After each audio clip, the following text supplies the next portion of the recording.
Hey, folks, we're back, and under the heading of Curiouser and Curiouser, the U.S. House of Representatives has banned the usage of WhatsApp. Not quite clear why, but they're saying apparently there's not enough transparency in how WhatsApp works or what's going on. This is from the same people who seem to be using, Signal left, right, and center, but it's a little perplexing at the very least. But, Jack, what's your take on what's going on here? Well, I'm going to steal a line from Stacy and say this is a little bit of misinformation, disinformation, and head scratching all at once. What I understand is they're claiming that there are data security issues, and it was banned by the House Chief Information Officer. So let's just start with good thing that the House has a CIO, a role I don't think anybody knew existed. That they're considering the security aspects of the tools they're using is absolutely wonderful. Makes my heart go pitter patter. But there are a number of tools that are available that they can use for communication that spans Signal, Microsoft Teams, even Amazon has a tool. Again, another one I didn't know, Wicker, that is on the approved list. All of the tools that are approved and WhatsApp all support end-to-end encryption. So that's a really good security feature. Apparently, WhatsApp by default does not encrypt the data once it lands on your device.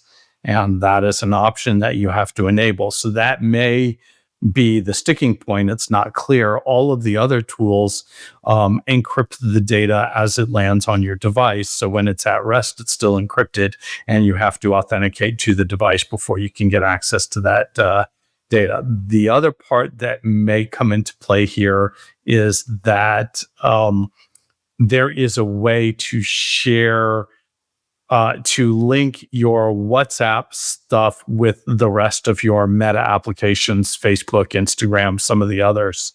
And that may be part of, it's not clear if that's the issue or not, but that may be part of the sticking point, that by connecting those apps to your Facebook app, there's some leakage in that can occur there, as well as Facebook and or Meta now plans on and has released its first ads and is putting ads into the WhatsApp platform. So all of that may come to bite Meta in the long run and WhatsApp in the long run in terms of its usage. So, Stacy, is it your sense that this is something other enterprises should be looking at and say, hey, if the CIO of the House of Representatives has an issue, maybe we should all have an issue? Possibly. I mean, it kind of gets into everything is just so chaotic. How does anybody know what to believe? Sometimes I feel it's like that. I forget what movie it is, but that's a bunch of movies where it's like, hey, look over there. Something gets taken from your plate. Like I can't tell. And I mean, it's interesting that they're touting and looking at this WhatsApp when meanwhile everything that's been going on with Signal, is it a decoy? Like what is going on, right? These are all the questions that people are asking and trying to figure out. So I think it regardless, it's important for all organizations to be looking at, what programs are being used, what's going on with the data. Yeah, I think about how last week we were talking about the EU and their high standards and expectations for how data is managed, right? And the fact that they are uncomfortable with the U.S. managing their data. So I almost feel like there's a little bit of a parallel. We're looking at this, it's not another country, but we're saying, okay, Meta, we're not comfortable with you having the data. So what are we doing? And that's the big question I think every organization may be asking, or if they're listening and watching would be asking, and trying to look at their policies and trying to look at what makes sense and to try and keep up as best that they can. But again, I think we need to see where we land. Where are we next week and the week after? And to just try and keep on top and keep as informed as possible about what's going on, because there is a lot that's going on. There's a lot of things that are changing and moving very quickly. Well, it's interesting that you bring up the UK because the UK in the past has flirted with, the EU in the past has flirted with this, and the UK is currently contemplating requiring people to break encryption to provide a backdoor for the government.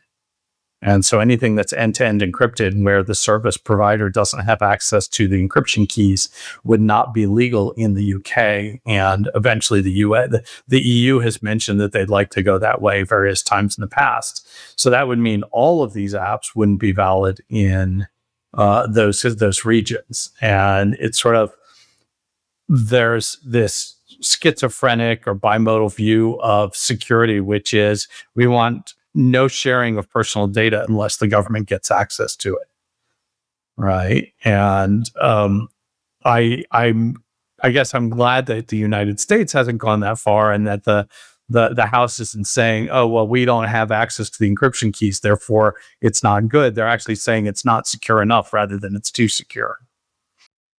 And I wonder how much of this has to do with tracking this information through the National Archives, because my understanding with these apps, an individual would have to archive it for them.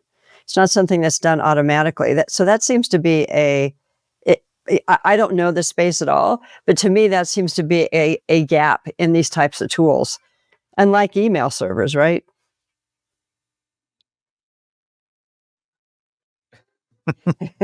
Exactly. I wasn't going to go there, Mike, but I will say that both WhatsApp and Signal support time-limited messages, so they disappear after a certain amount of time. Microsoft Teams, which is on the approved list, would presumably, and I'm not an expert in that space, but I assume that since it's part of the whole Microsoft ecosystem, would actually be able to archive the messages in a secure fashion. I don't know about Wicker or some of the others, but I think, Tracy, that the disappearing aspect of messages is concerning for things that are conducted on government business. You do want to retain that. Yeah. So, and there are rules for how long those things should be retained. I've always thought that the connection between Instagram and Facebook created potential security issues, because you can't, it's very hard to stop. If I post it on one, does it show up on the other? I thought they kept WhatsApp purposely sort of isolated from the Facebook infrastructure and all of that, for the very reason you brought up, Jack, or the very reason that the CIO brought up. Right. Well, it's my understanding is that by default it's not integrated. So if you create an Instagram account, essentially it's part of Facebook. If you create whatever their I can't remember what they call it, their competitor Threads. Thank you. Their competitor Twitter, Threads. If you create a Threads account, it's automatically integrated with your Facebook and your Instagram. WhatsApp is kept separate, but there is still a way to connect it, and I think people do, because there's from being part of a greater platform and having all your things talk to each other, I think a lot of people find it useful to connect them all together. I mean, if that's the case, valid concerns. I wish they'd be a little bit more consistent,